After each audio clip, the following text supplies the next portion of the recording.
안녕하세요, 부티의 브라더 앤디입니다. 주택 가격이 급등했죠. 최근 뉴스를 보니까 최고치를 달리는 가운데 많은 수요층이 어디로 또 관심을 가졌습니까? 바로 청약입니다. 특히 시드머니가 적은 젊은 분들은 청약에 더 집착을 하셨어요. 청약낭인이라는 말이 생길 정도로 당첨이 어려운 상황이 만들어졌죠. 이렇게 어렵게 만들어진 상황 속에서 당첨이 딱 됐습니다. 삼겹살을 사던 분이 고기 바꾸죠. 그날은 기분 났는데 부적격자로 취소가 되면 어떻게 되겠습니까, 여러분? 어떠한 이유로 해서 부적격들이 발생하는지 제가 이번 시간에 꼼꼼하게 말씀드리도록 하겠습니다.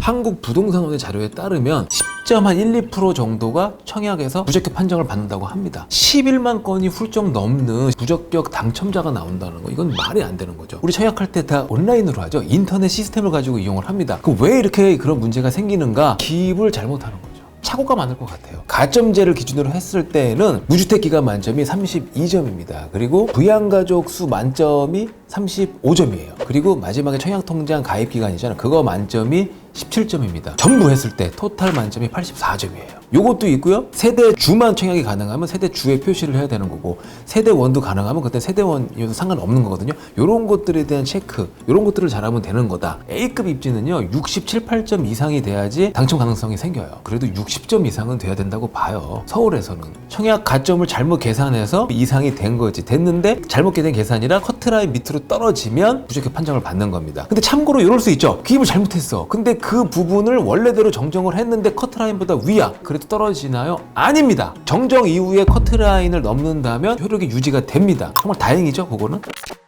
오류가 가장 많은 항목이 바로 무주택 기간 산정에 있어서의 항목이라고 합니다. 20살 때부터 계산하는 사람도 꽤 많이 계세요. 거기에 요건은 만 30살부터 무주택 기간이 계산된다는 겁니다. 산정이 시작이 된다는 얘기예요. 아니면 만 30세를 계산을 잘못한 거지 31살이 아니라 30살부터 계산을 해버리는 거야. 그런 것 때문에 여기서 실수를 많이 하신다. 만 30 이전에는 어떤 조건을 충족하면은 인정해 주겠다. 그게 뭐냐면 혼인입니다. 내가 24살에 결혼을 했어요. 그럼 24살 결혼한 데부터 무주택 기간이 산정이 되는데 28에 아쉽게도 이혼을 했습니다. 무주택 기간이 없어지는 겁니까? 아닙니다. 이혼으로 혼인관계가 끝났다 할지라도 계속 이어집니다. 부양가족 산정에 있어서 이제 오류가 많이 나온다고 해요. 근데 내가 이제 세대주입니다. 그러면 세대원들이 내 부양가족이 되겠죠. 근데 처제라든지 내 여동생이라든지 그 사람들은 세대원이 아니에요. 동거인에 불과합니다. 그런 분들 또한 임명수에 넣어서 점수를 계산하니 탈락이 되는 거죠. 이런 분들도 많습니다. 부양가족에 자기 자신을 집어넣어 버리는 거죠. 자기 자신은 부양의 대상이 아닙니다.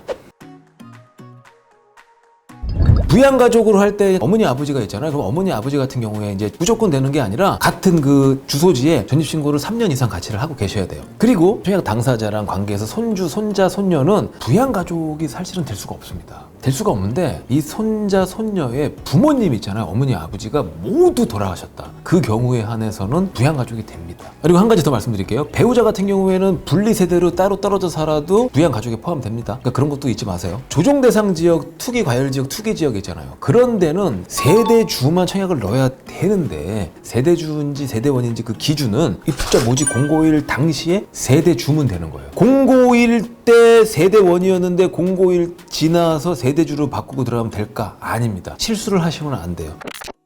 한번 얘가 과거에 당첨된 적이 있어요. 근데 제가 그거를 포기를 하거나 했으면 짧게는 1년부터 많게는 10년까지 금지 기간이 있어요. 최장 10년까지. 재당첨 금지 기간에도 불구하고 청약을 해서 당첨이 됐다. 당첨 취소되는 겁니다. 당해 지역 거주자 우선 공급하는 경우 있잖아요. 당해 지역에 1년이든 2년이든 거주 요건이 필요하단 말입니다. 그 기간에 맞지 않아가지고 취소되는 경우도 있다라는 거. 해외 가서 체류하는 경우가 많이 늘었습니다. 그쵸? 이것도 2019년도에 개정이 돼가지고 이렇게 바뀌었어요. 연속적으로 90일 이상 체류하면은 배제가 돼요. 1년 동안의 체류 일수가 초과하면 또 안 돼요. 청약했다가는 부적격 당첨자로 취소가 된다. 일반적인 가점제만 있는 거 아니죠. 특공 있죠. 특공의 자격이 있습니다. 우리 소득 자격 있죠. 세전을 가지고 토탈 내서 계산을 해야 되는데 세후로 계산을 하는 분이 계시는 거예요. 아무래도 금액이 작아지죠. 세금을 낸 다음이니까. 자기 소득을 정확하게 체크하려면요, 연말정산 같은 거 한 결과물이죠. 그런 걸 보고 체크해도 되고요. 그 다음에 국민건강보험 있잖아요. 그런데 서류를 이용해서 체크해도 됩니다. 그리고 무주택 기간이 필요한 경우가 있습니다. 집을 갖고 있는 집을 팔았어. 그럼 무주택이 됐죠. 등기 접수일과 잔금일 좀 빠른 거지만 보통은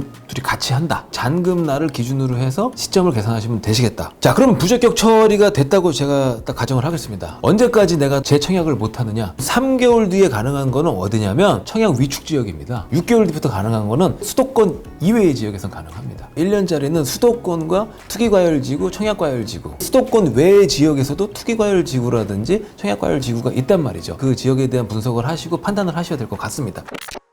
요즘에 사전청약 되게 핫하죠. 사전청약 물량에 내가 청약을 했습니다. 이러한 제재를 받아야 됩니까? 맞습니다. 지난 10월 13일 날 주택 공급에 관한 규칙의 일부 개정이 되면서 이게 입법 예고가 됐습니다. 사전청약도 여러분이 부적격 판정을 받잖아요. 그러면 금지된 기간 동안 청약할 수가 없습니다. 정보 제공을 자동으로 해주겠다. 그렇게 온라인 시스템을 바꾸겠다. 그런 발의를 하셨잖아요. 또 우리 국토부가 가만히 있겠습니까? 발빠르게 움직여서 필요한 정보들은 정확하게 얻을 수 있는 그런 날이 빨리 왔으면 좋겠습니다. 오늘 영상도 좋으셨다면 구독, 좋아요, 알림 버튼까지 부탁드리겠습니다.